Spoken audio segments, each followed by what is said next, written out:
এই 4 পয়সার আব্বাস, এই 2 পয়সার চানাচুর নওশাদ, এদের দ্বারা কোনোদিন ভাঙড় কোনোদিন উন্নয়ন হতে পারে না। যতই নড় কলকাঠি, চতুর্থবারের জন্য নবান্নে আবার হাওয়াই চটি। আমি বলছি আপনার পিছনে নামাজ হবে তো? এই প্রশ্ন আমি করতে চাই। এই ভাঙড়ের তাবিজ বিক্রি করে এই ভাঙড়ের মানুষকে বোকা বানাতে পারবে না।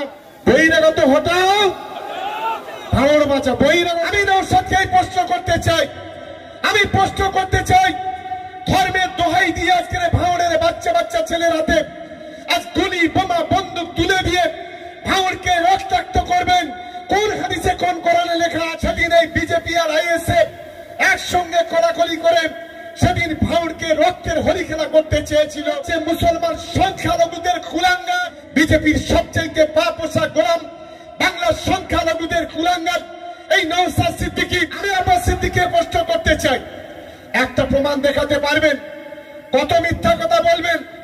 মিথ্যাবাদীর হাফেজ বলে আমি মনে করি। সংখ্যালঘুদের পাশে যদি কেউ থেকে থাকে তার নাম হচ্ছে মমতা বন্দ্যোপাধ্যায়। মমতা বন্দ্যোপাধ্যায় একজন তাবিজ বিক্রি করা লোক, তারা নিজেদের সম্পদ বলে মনে করছে। কলকাতা পুলিশ শক্ত হাতে হাল ধরে আজকে এই সমাজ বিরোধীদের ঘরে ঢোকাতে পেরেছে। এটা অত্যন্ত আনন্দের বিষয় বলে আমরা অন্তত মনে করি। শুধু টেলার দেখছেন, এখন আসল পিকচার আমি বাকি।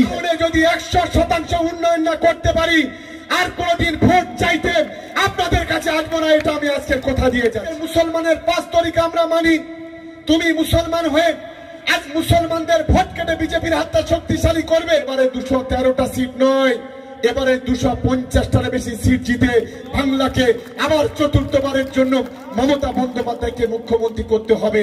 আজকে যারা উপস্থিত হয়েছেন 21শে জুলাই শহীদ তর্পণকে অনুষ্ঠানে ফুলফিল করতে যে প্রস্তুতি সভা, এই সভায় একটা জিনিস আমরা অনুরোধ করব, একটু হাত তুলে সমর্থন করবেন যে আমরা সাম্প্রদায়িকতার বিরুদ্ধে আগামী দিনে লড়াই করতে পারবো তো? ভাঙড়ে বহিরাগতদের এখান থেকে হটাতে পারবো? জোরে বলবেন। বহিরাগত হটাও, ভাঙড় বাঁচা। বহিরাগত হটাও, বহিরাগত হটাও, দাঙ্গাবাজ হটাও। ধন্যবাদ সকলকে। এই স্লোগানটা আমাদের ভাঙড়ের অলিতে গলিতে আমাদের পৌঁছাতে হবে। আমি এই কথাটা কেন বললাম? আমি ছোট্ট একটি ঘটনা আপনাদের সম্মুখে বলি। আজ থেকে ঠিক 2 বছর আগে যখন হঠাৎ আমাদের প্রিয় নেতা সাংসদ অভিষেক বন্দ্যোপাধ্যায় আমাকে বলল যে দিদির সাথে কথা হয়েছে, তোমাকে ভাঙড়ের দায়িত্ব নিতে হবে। সেদিন আমি কিছুটা আশ্চর্য হয়েছিলাম। আমার মনে কোথাও প্রশ্ন দিচ্ছিল, ভাঙড় এত বড় এলাকা, যে এলাকায় নেতাদের সঙ্গে খুব বেশি পরিচয় নেই, সাধারণ কর্মীদের সঙ্গে পরিচয় নেই, কিভাবে তাদের সঙ্গে একসঙ্গে কাজ করব, কিভাবে ভাঙড়কে জেতাবো, সেদিন কোথাও কোথাও একটা প্রশ্ন চিহ্ন দেখা দিয়েছিল। কিন্তু ভাঙড়ের দায়িত্ব নেওয়ার পর আমি অত্যন্ত কৃতজ্ঞ একটা জায়গায়। 2023 সালে পঞ্চায়েতের নির্বাচন যখন আইএসএফ আশ্রিত সমাজ বিরোধীরা আমাদের রাজু নস্করকে পিটিয়ে পিটিয়ে পিটিয়ে পিটিয়ে তাকে খুন করেছিল, আমাদের মুসলিম ভাইকে যখন তারা এমন মার মেরেছিল রাত 12টার সময়, 15 দিন মৃত্যুর সঙ্গে পাঞ্জা লড়ে সে সেখানে মৃত্যুর মুখে ঢলে পড়েছিল হসপিটালে। যখন আমাদের ছোট ভাই রশিদ যখন তাকে গুলি করে এই আশ্রিত সমাজ বিরোধীরা, আইএসএফ আশ্রিত সমাজ বিরোধীরা সেদিন যখন খুন করেছিল, আমাদের গোটা ভাঙড়ের বিভিন্ন প্রান্তে আমাদের 21 জন তৃণমূল কংগ্রেসের কর্মীকে কারোর হাত ভেঙে দিয়েছিল, কারোর পা ভেঙে দিয়েছিল, কারোর মাজা ভেঙে দিয়েছিল। এই ঘটনা ঘটার পরে গোটা ভাঙড় জুড়ে সেদিন একটা প্যানিক তৈরি হয়েছিল, আতঙ্কের পরিবেশ তৈরি হয়েছিল। যেদিন এই ঘটনা ঘটে, যেদিন রাজু নস্কর খুন হয়, ঠিক সেই দিন সন্ধ্যাবেলা আমরা গোটা ভাঙড়ের আমাদের তৃণমূল কংগ্রেসের কর্মীরা যখন আতঙ্কিত ছিল, সকলকে সেদিন আবেদন করেছিলাম, বসে থাকার সময় নেই। ঘরে বসে থাকলে এই সমাজ বিরোধী খুনিরা আমাদের আরো অনেক মায়ের মাথার সিঁদুর, হাতের চুড়ি ভেঙে দেবে। তাই সকলে চলে এসো, আমরা বিজয়গঞ্জ বাজার থেকে একটা মিছিল করব। আমি অবাক হয়েছিলাম, সবকিছু ভয়কে উপেক্ষা করে সেদিন ভাঙড়ের তৃণমূল কংগ্রেসের কর্মীরা রাস্তায় নেমে ওই সমাজ বিরোধীদের বিরুদ্ধে সেদিন প্রতিবাদ করেছিল। আমি সেদিন বুঝেছিলাম এই ভাঙড়কে আইএসএফরা রুখতে পারবে না। এই ভাঙড়ের তাবিজ বিক্রি করে এই ভাঙড়ের মানুষকে বোকা বানাতে পারবে না।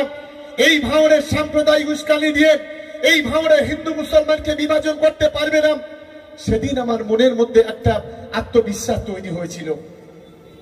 পঞ্চায়েতে নির্বাচন হলো, আমরা সেদিন অবাক হলাম। শান্তিপূর্ণভাবে নির্বাচন, সাতুলিয়াতে খয়রুলকে খুন করার একটা চক্রান্ত হলো। যে সমস্ত সমাজ বিরোধীরা, আমি ওই আইএসএফ এর নেতা, ওই আইএসএফ এর বিধায়ক সমাজ বিরোধী নওশাদ সিদ্দিকীকে বলি, আপনি একজন হুজুরের ছেলে বলে দাবি করেন, আপনি আমাকে বলুন কোন হাদিসে কোন কোরআনে লেখা আছে ইসলামের নাম করে লোকের মাথা লাঠি মেরে মাথা ফাটাবে, রক্ত জড়াবে? কোন হাদিসে কোন কোরআনে লেখা আছে রাজনীতির স্বার্থে ৩-৪ জন মানুষকে গুলি করে খুন করবেন?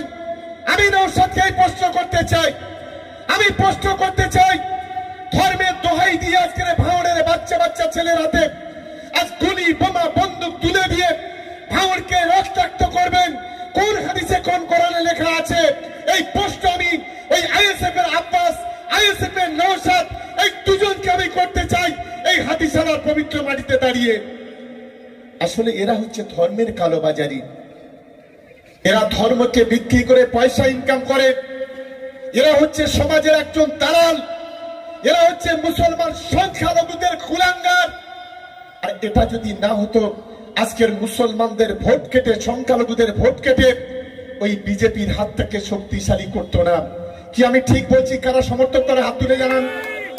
ঠিক বলছি তো? আমরা দেখেছিলাম ভোট তো হয়ে গেল, গণনা হঠাৎ করে সন্ধ্যাবেলা চতুর্দিকে আইএসএফ আশ্রিত সমাজ বিরোধীরা গণনা কেন্দ্র ঘিরে ফেলল, মুড়ি মুসির মতো গুলি। সেদিন আমরা দেখেছিলাম সেই গণনা কেন্দ্রে যারা ভারত মাকে রক্ষা করে, আমরা বলি জননী জন্মভূমি স্বর্গবতী করিয়েছি, 100 জন সেনাবাহিনী ছিল। আমাদের দেশের মধ্যে একটা রাজ্য পাঞ্জাব, সেই পাঞ্জাবের 90 জন সেখানে ফোর্স ছিল, আর আমাদের এই এলাকা থেকে 250 পুলিশ ছিল। মোট 450 জন পুলিশের লোকেরা থাকা সত্ত্বেও নওশাদের নেতৃত্বে সেদিন দেয় শুভেন্দু অধিকারীদের নেতৃত্ব থেকে মদত দিয়ে সেদিন এই বিজেপি আর আইএসএফ একসঙ্গে কলাকলি করে সেদিন ভাঙড়কে রক্তের হোলি খেলা করতে চেয়েছিল। যদি সেদিন পাঞ্জাব পুলিশ কিংবা সেদিন যদি সেনাবাহিনীরা গুলি চালাতো, ওখানে সেদিন 3 জন আইএসএফ এর লোক মরতো না, 3টের পাশে 2টো সৈন্য দিয়ে 300 জন মারা যেত। আমি প্রশাসনকে ধন্যবাদ জানাবো। সেদিন তারা মাথা ঠান্ডা করে সেদিন নিজেদের বাঁচানোর চেষ্টা করেছিল। একজন অ্যাডিশনাল এসপি গুলিবিদ্ধ হলো, মৃত্যুর সঙ্গে পাঞ্জা লড়তে শুরু করলো। একজন কনস্টেবল গুলিবিদ্ধ হলো, একজন র্যাবকে সেখানে অপহরণ করে নিয়ে যাওয়া হয়েছিল। আমি আপনাদের মাধ্যমে আইএসএফ আশ্রিত সমাজ বিরোধীদের প্রশ্ন করতে চাই যে এটাই কি ইসলাম? এটাই ইসলামের নাম করে এই ধরনের নোংরা খেলা, জঘন্য খেলা আজকে ভাঙড়ের মাটিতে যেটা করেছো, সেটা আগামী দিনে তার সুদে আসলে জবাব দিতে হবে।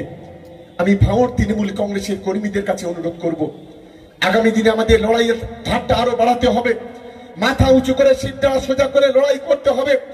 আগামী দিনে গোটা ভাঙড় জুড়ে উন্নয়নের জোয়ার তুলতে হবে। আর এই উন্নয়নের জোয়ার যদি কেউ করতে পারে, তার নাম হচ্ছে মমতা বন্দ্যোপাধ্যায়, মমতা বন্দ্যোপাধ্যায়, মমতা বন্দ্যোপাধ্যায়। এই 4 পয়সার আব্বাস, এই 2 পয়সার চানাচুর নওশাদ, এদের দ্বারা কোনোদিন ভাঙড় কোনোদিন উন্নয়ন হতে পারে না। আমি আপনাদের কাছে অনুরোধ করতে চাই, আজকের ভারতবর্ষের মাটিতে দাঁড়িয়ে, বাংলার মাটিতে দাঁড়িয়ে আমরা নতুন একটা জিনিস দেখছি। আমাদের এখানে অনেক বয়স্করা আছেন, আপনারা অনেকগুলো নির্বাচন দেখেছেন, আপনারা কংগ্রেসকে দেখেছেন, আপনারা সিপিএম কে দেখেছেন, আপনারা জনতা দলকে দেখেছেন। আপনারা কখনো শুনেছেন যে কোনো বিরোধী দল বলে আমরা যদি সামনে ক্ষমতায় আসি তাহলে সংখ্যালঘু এমএলএদের ছুড়ে ফেলে দেব? আপনারা কখনো শুনেছেন কোন বিরোধী দলের নেতা বলে সংখ্যালঘু মুসলমান মানে জেহাদি? আপনারা কখনো শুনেছেন যে সংখ্যালঘু মুসলমান মানে সমাজ বিরোধী, সংখ্যালঘু মুসলমান মানে খুনি? প্রতিদিন প্রতিনিয়ত গোটা বাংলা জুড়ে অরাজকতা, বিশৃঙ্খলা তৈরি করছে যে তার নাম হলো আমাদের রাজ্যের এক কুলাঙ্গার, যার নাম হচ্ছে শুভেন্দু অধিকারী। প্রতিদিন এই বাংলাতে অরাজকতা, বিশৃঙ্খলা করতে চাইছে।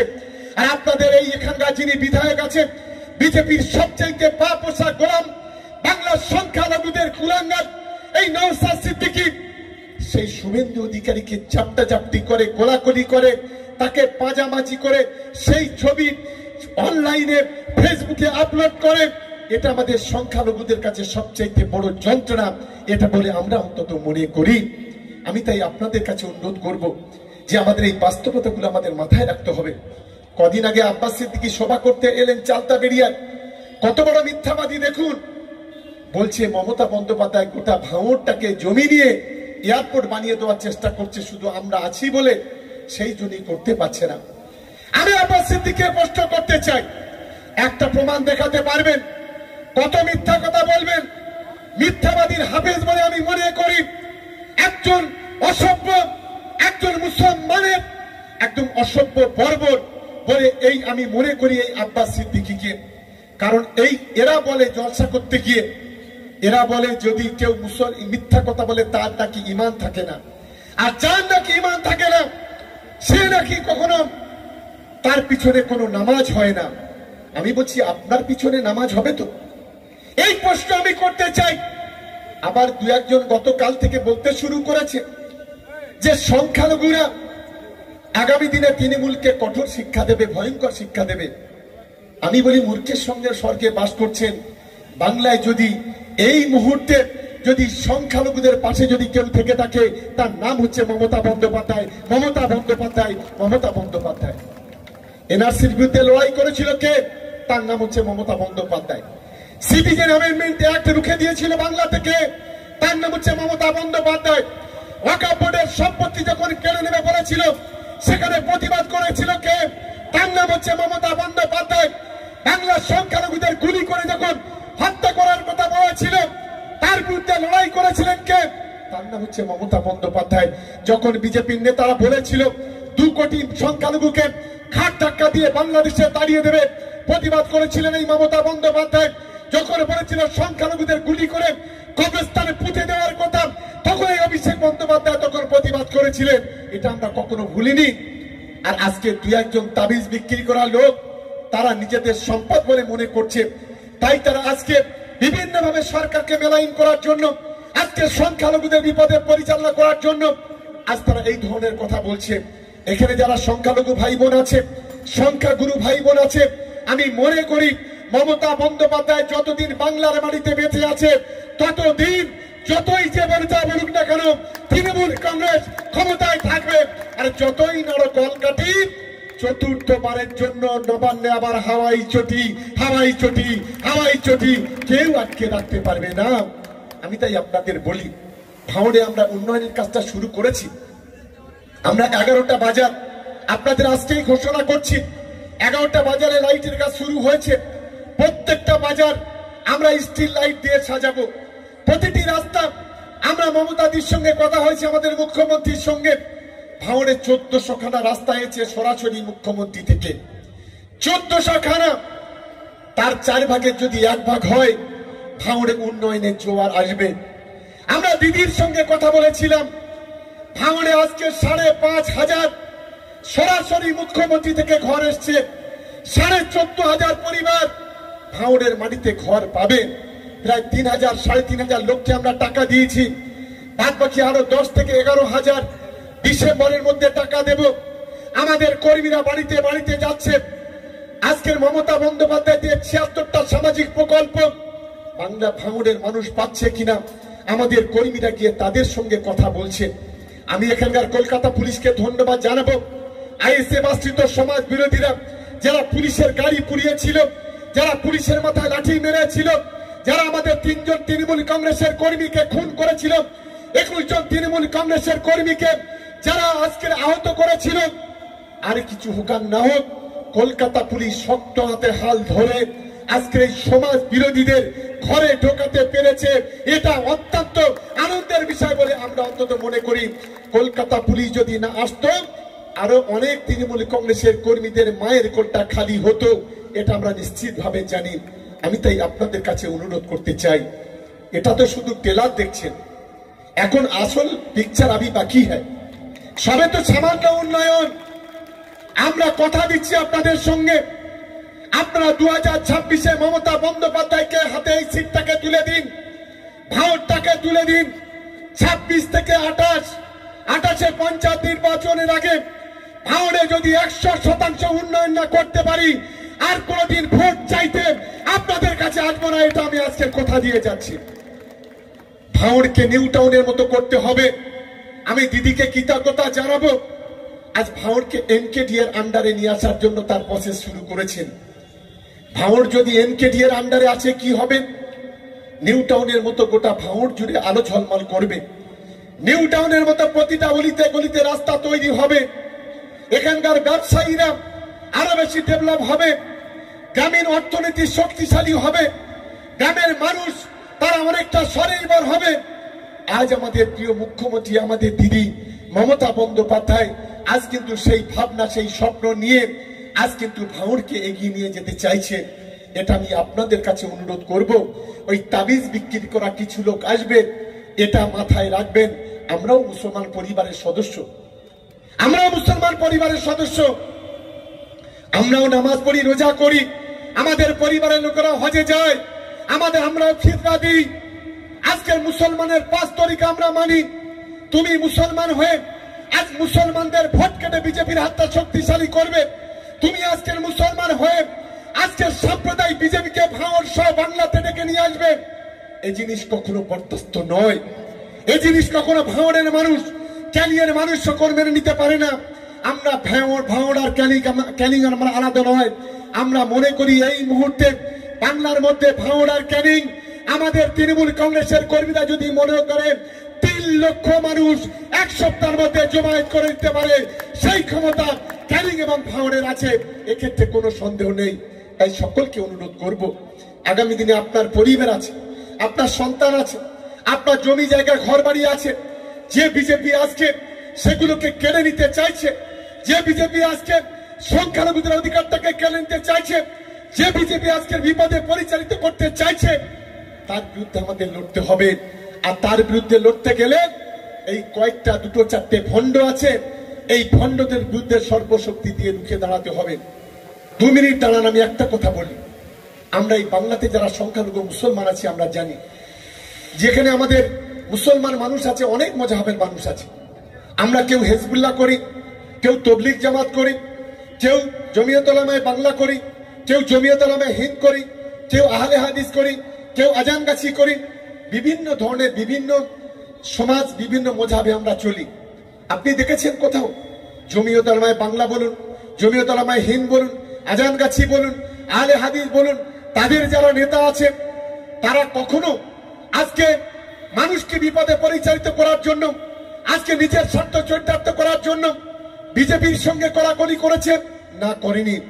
আমরা যারা হেজবুল্লাহ করি, আমরা যারা ফুরফুরা শরীফকে মানি, আমরা যারা মুজাদ্দেদে জামান দাদা হুজুর কেবলাকে মানি, আমরা যারা 52 জেলার পীর বলি, আজকে সেই তাদের ঘরে 2-4টে সন্তান আছে, তারা নিজেদের স্বার্থ চরিতার্থ করার জন্য, পয়সা কামানোর জন্য আজকে তারা বিভিন্ন ভাবে এক এক সময় এক এক ধরনের কথা বলে বাংলার সংখ্যালঘু সমাজটাকে আজকের মেরামাইন করতে চাইছে, বিপদে পরিচালিত করতে চাইছে। আমাদের সতর্ক হতে হবে। ভাঙড়, ক্যানিং সহ গোটা বাংলার সংখ্যালঘু সমাজ, তাদেরকে এই দালালগুলোকে চিনে নিতে হবে, তবে আমরা নির্দিষ্ট লক্ষ্যে আমরা পৌঁছাতে পারবো। আমার আত্মবিশ্বাস, আমার বাংলার সংখ্যালঘু ভাই বোনেরা, আমার ভাঙড়ের সংখ্যালঘু ভাই বোনেরা, আমরা একটা পরিবার। আজকের মমতা বন্দ্যোপাধ্যায়ের পাশে থেকে আগামী দিনে আমাদের লড়াইটা করতে হবে। আর এবারে 213টা সিট নয়, এবারে 250টার বেশি সিট জিতে বাংলাকে আবার চতুর্থবারের জন্য মমতা বন্দ্যোপাধ্যায়কে মুখ্যমন্ত্রী করতে হবে। আর ভাঙড়ের মানুষের কাছে আবেদন করব, এখানে আমরা লোকসভাতে 87,000 ভোটে জয়লাভ করেছিলাম। আইএসএফ কে আমরা 42,000 ভোটে আমরা পিছিয়ে দিয়েছিলাম। যে ভাঙড় 26,000 ভোটে আমরা বিধানসভায় পিছিয়েছিলাম, আমরা লোকসভাতে সেখানে 42,000-এ জিতেছি। যদি ওই 26,000 যদি যুক্ত করেন তাহলে 68,000 হয়। সারা জায়গাটাকে আমরা প্রায় আইএসএফ থেকে 68,000 ভোটে আমরা এগিয়ে, আর বিজেপি থেকে 87,000 ভোটে এগিয়ে। লোকসভার পরে অনেক গঙ্গা যমুনা থেকে অনেক জল গড়িয়েছে। আমাদের অনেক আইএসএফ এর বিধায়ক, অনেক আইএসএফ এর পঞ্চায়েত সমিতির মেম্বার, অনেক সাধারণ কর্মীরা তারা আজকের মমতা বন্দ্যোপাধ্যায়ের সঙ্গে সামিল হয়েছে, দলে সামিল হয়েছে। তাই একটাই লক্ষ্য, 42,000 68,000 নয়, এই ভাঙড় থেকে 1 লক্ষ ভোটে জিতে ভাঙড়টাকে মমতা বন্দ্যোপাধ্যায় অভিষেক বন্দ্যোপাধ্যায়ের হাতে তুলে দিতে হবে। এটাই হচ্ছে আমাদের লক্ষ্য। আর আমি অনুরোধ করছি ভাঙড়বাসীকে, যাদের ঘর নেই